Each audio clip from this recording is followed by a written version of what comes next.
That's good, that's good.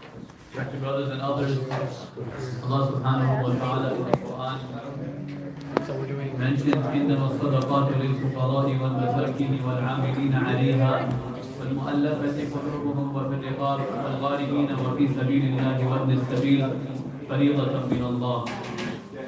Amongst the pillars of Islam we find one of the pillars, especially being the month of Ramadan, is the pillar of giving zakah. Zakah is something which is mandatory for each and every single person who has the wealth to give at least 2.5% of his wealth. He gives it in charity to the poor. There is a difference between zakah and there is a difference between sadaqah. So sadaqah is more general. A person is able to give it to a masjid, even to the point where a person is able to give it to somebody that has wealth. In sadaqah, you will get reward for it, and the place you're going to give it to is more general and more broad. But when it comes to zakah specifically, zakat has restrictions on who you can give it to and who are the people deserving of it. So those people who don't have their basic necessities, they are able to take zakat. What happened recently within the last maybe 10 to 20 years, this category people started broadening it to the point where now you'll find that even sometimes masajid are accepting zakat. Whereas the case is, your zakat does not count if you give it to the house of Allah subhanahu wa ta'ala. You get reward for giving charity. But the place you need to give it to has to be a poor person. And a lot of times we have these different charities that come about. Right? So people come, especially on Ramadan, you find people making announcements, messages will go by saying that, we are taking zakat money. Now, it's not the responsibility of those people. Yes, they're responsible. But we, as those who are giving zakah, we need to make sure and do our due diligence that 100% of that wealth is going to the correct people. And a lot of times what happens is, for example, we understand if you pay with a credit card, there is some fee that's taken out. So that fee is not going to count part of your zakah. So let's just say you feel after your calculation, you have to give $100. And let's say the fee is 1%. So $99 goes towards your zakah, but the 1% is taken out for the credit card fees. So your zakah has only counted by 99. The 100 has not counted, so you have to give a little bit extra. Right? That's on one front. The second is you have to make sure the organization that you're giving it through has to be a correct organization. You're not using it in different things.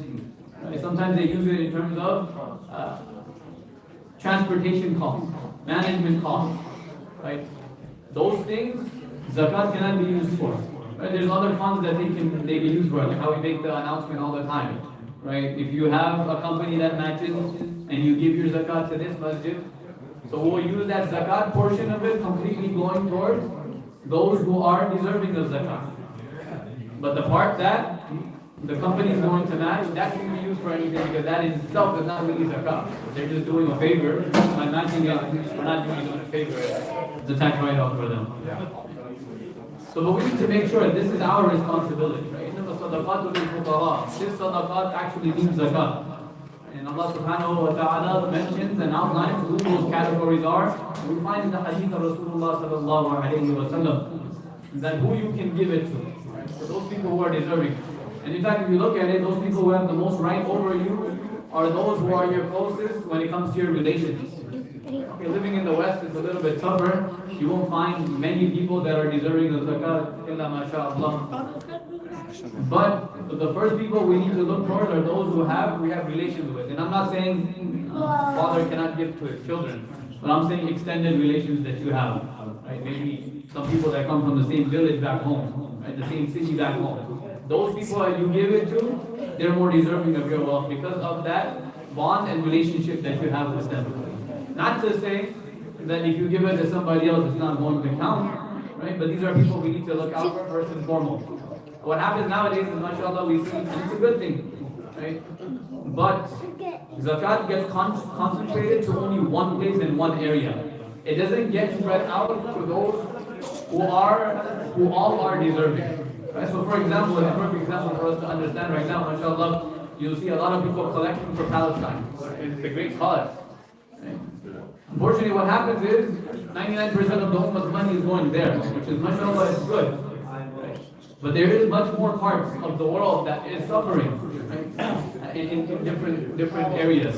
So our wealth needs to be spread out. That's why the deen is such that it's mustahab to give within your own area. That's why each person knows his own village and his own city. And when he knows that city, he's able to cover the demographics over there. And once he does that, each and every single person will look at that and it will be covered.